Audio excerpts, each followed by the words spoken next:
So Thomas was 16 years old when he took his own life on July 28th, 2019. He had depression. Most people weren't aware that he had depression. He probably started around 7 or 8 years old. And over the years, you started kind of seeing it more and more, at least, at home. We could see it where, at school, friends, and so on, it was hidden very well. Um, in retrospect, looking back, kind of that last year, 20 hindsight is 2020. So kind of looking back of his last year of life and really like, what did we miss?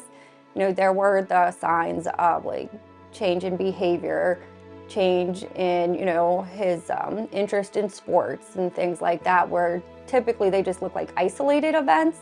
But then now when we kind of put each piece together, it's like you can see the timeline where we hadn't seen it before. And also Thomas was a mama's boy.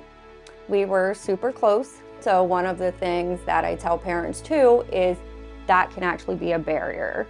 I've talked on it in terms of, I always thought Thomas would come to me and tell me. We talked about a lot of things. I know stuff about Thomas that probably most parents don't want to know about their kids, but we were very close. So in my mind, it was always, he would come to me. And there were certain things that he would tell me, but for whatever reason, the specific thing he wanted, there were times when he would tell me, I'm the man of the house. I don't want to put this on your shoulders. And no, Thomas, you're not the man of the house. Mama is. It's my job. So shoulder your burdens, not you to shoulder mine. Needless to say, we kind of ran out of time in terms of talking. So about 2 weeks before he passed away, a friend had reached out that Thomas had made a suicidal comment. So I talked to Thomas. He's like, I'm fine, I'm fine, I'm fine. One of the things that I've learned with both my kids is if I ask too many questions, like they just shut down. Like I had to give them space to be comfortable and ready to talk to me. And that's generally when conversation would happen. And that's what happened with Thomas. He did end up coming to me, talking more. Again, still didn't get the specific thing, but I had a general idea of what was going on. So over the course of those 2 weeks, we talked, kind of made a plan.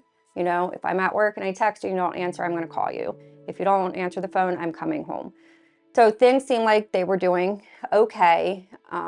He passed away on a Sunday. The Wednesday before, we got the notification that he was approved to graduate early to join the military, which is all that boy wanted to do. And so we thought we were kind of like on that upswing. Like, got the good news. I'll be honest, I was probably more concerned like if that had got denied, but he got the good news. He was excited. He, his mood, he just seemed like he was in a better mood. He went to work that Saturday night.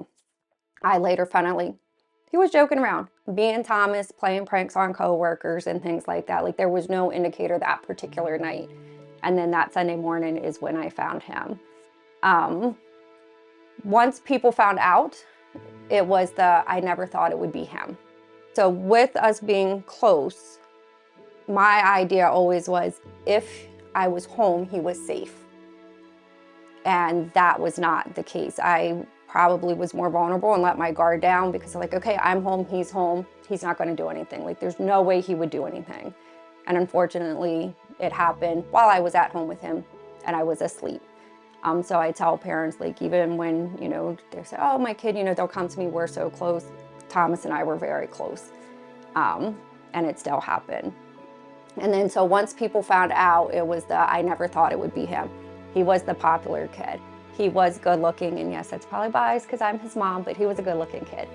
He was an honor student. Again, he had been approved to graduate early. He played, he grew up primarily playing baseball through Little League and stuff, and then he played football and baseball for Northeast High School.